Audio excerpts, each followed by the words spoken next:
Kenapa orang ini sedang menyemprotkan cat hijau ke tanah? Apakah dia lagi ngewarnain tanahnya jadi hijau? Sebenarnya, orang ini sedang melakukan hydrading, yaitu metode menanam rumput dengan menyemprotkan cairan yang tercampur dengan benih dan pupuk. Dengan teknik ini, tanah yang gersang bisa menjadi padang rumput dengan waktu yang sangat cepat. Buset, kenapa nih pada nonjokin patung? Tempat ini menyediakan pengalaman unik di mana orang-orang bisa request dibikinkan patung yang berbentuk orang-orang yang mereka benci, seperti bos atau mantan mereka. Nah, kalau sudah jadi, mereka dipersilakan untuk menonjok mukanya sekuat mungkin untuk melampiaskan emosi mereka. Kira-kira, siapa yang akan kalian bikin, guys? Orang ini merekam kejadian yang sangat menegangkan saat truk ini sedang mengangkut mobil pick-up dan melewati terowongan. Sekilas terlihat truk itu tidak akan bisa melewatinya karena terlalu tinggi, tapi ternyata dia bisa lewat dengan selisih setipis tisu. Kira-kira, kenapa bisa begitu, guys? Jika kamu diculik dan diikat seperti ini, jangan panik dan lakukan hal ini. Mulailah dengan menarik tali kuning ke arah dirimu, lalu masukkan tali itu melalui tali yang melilit pergelangan tanganmu. Setelah itu, masukkan tanganmu ke lingkaran tali kuning itu, dan kamu bebas deh. Ini dia bocil paling banyak tingkah, guys, sampai emak bapaknya pusing. Kayaknya dia punya passion untuk jadi kuli. Pertama, dia memodifikasi meja makannya dengan tanah liat dan diisi dengan air, sehingga makanannya bisa diputar. Kurang puas, dia bikin rumah untuk kodok peliharaannya dengan tanah liat yang mirip Menara Eiffel. Dia juga punya tips buat nyuci kain tanpa ribet, guys, tinggal masukin ke toilet dan diflus deh, kain dijamin bersih dan semriwing.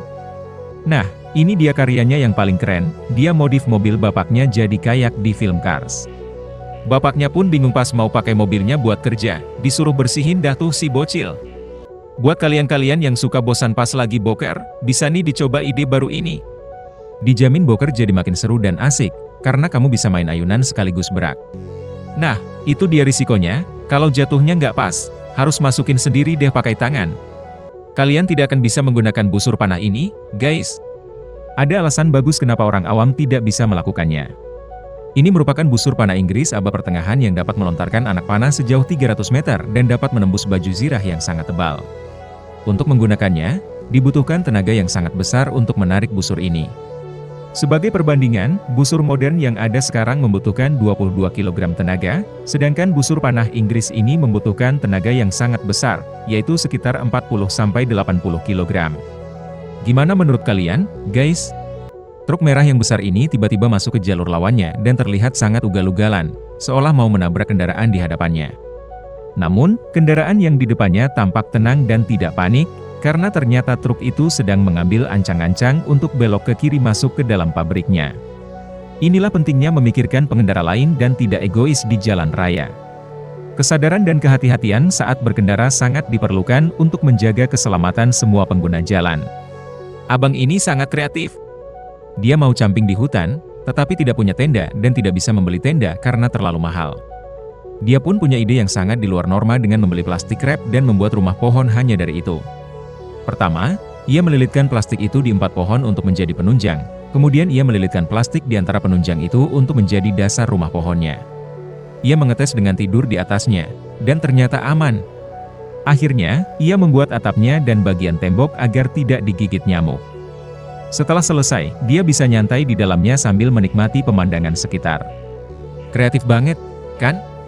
Ini menunjukkan bahwa dengan sedikit imajinasi dan usaha, kita bisa menemukan solusi untuk masalah yang ada.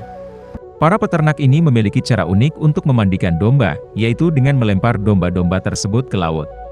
Tahukah kamu bahwa menceburkan domba ke laut dapat membantu menghilangkan parasit dan bakteri yang mengganggu tubuhnya karena kandungan garam yang tinggi pada air laut? Meskipun kita tahu bahwa domba tidak bisa berenang, dalam video ini kita melihat mereka sangat mahir untuk tidak tenggelam, tentunya dengan pengawasan dari para peternaknya. Mandi teratur seperti ini penting untuk memastikan kualitas wool dari domba dan melindungi ternak mereka dari serangan parasit eksternal seperti tungau, kutu, dan kutu rambut. Ini adalah cara yang bagus bagi kalian yang malas mandi. Inilah tradisi unik di kota Trento, Italia, yang dijamin bikin pejabat tobat.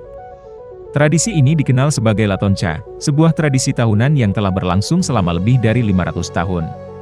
Warga kota memvoting siapa politisi terburuk, lalu pengadilan berdasarkan bukti memilih satu orang yang dinilai telah melakukan kerugian paling besar. Politisi tersebut kemudian dimasukkan ke dalam sangkar, diturunkan dari jembatan, dan dicelupkan berkali-kali ke sungai yang dingin, sementara hakim membaca dakwaan terhadapnya di depan ribuan warga secara langsung. Cocok nggak nih, guys, diterapin di Indonesia? Saat ibu jenius ini mau buang sampah dari mobil, tempat sampahnya terlalu jauh, guys. Dia takut tidak sampai kalau dilempar dari mobil, jadi dia punya ide untuk menarik tong sampahnya agar lebih dekat dengan mobilnya. Nah, dengan begitu, dia bisa melempar sampahnya dari mobil deh. Dan endingnya ternyata lebih jenius dari yang kamu kira. Bisakah semut mengalahkan manusia dalam kerja sama? Para ilmuwan menguji kerja sama tim dengan menantang manusia dan semut untuk memindahkan sebuah benda besar berbentuk T melalui labirin. Manusia harus bekerja sama dengan aturan tidak boleh berbicara atau memberi isyarat agar tetap adil. Secara mengejutkan, semut justru tampil lebih baik dalam tantangan kelompok ini, mereka bergerak dengan efisien dan bekerja sebagai satu kesatuan.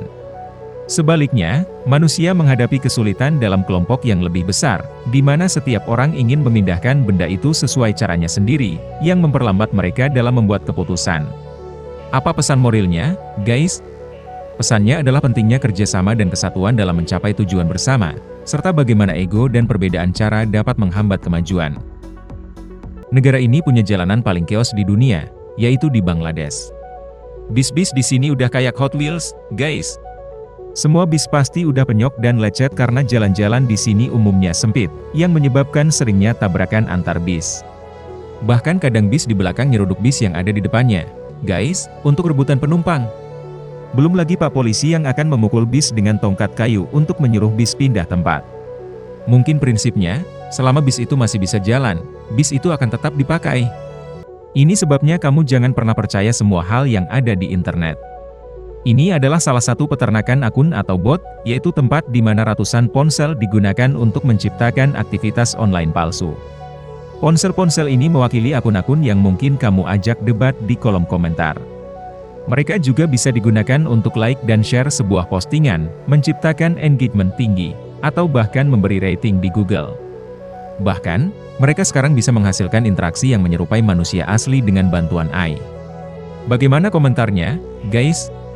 Ini menunjukkan betapa pentingnya kita untuk lebih kritis dan selektif dalam menerima informasi yang kita temui di dunia maya. Dia bisa menghasilkan ratusan juta tanpa mengeluarkan uang sepeser pun, sekaligus membantu menjaga lingkungan tetap bersih. Dia mengumpulkan kaleng aluminium bekas dari pinggir jalan dan membawanya ke tempatnya.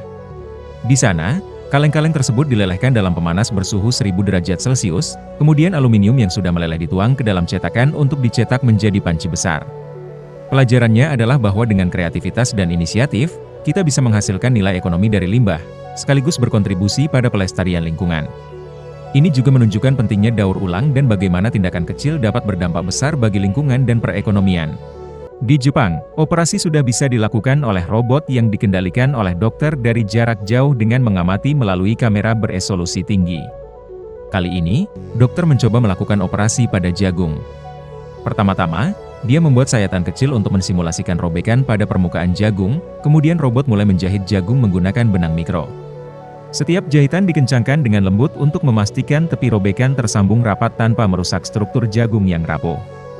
Setelah proses penjahitan selesai, robot beralih ke gunting mikro untuk memotong benang.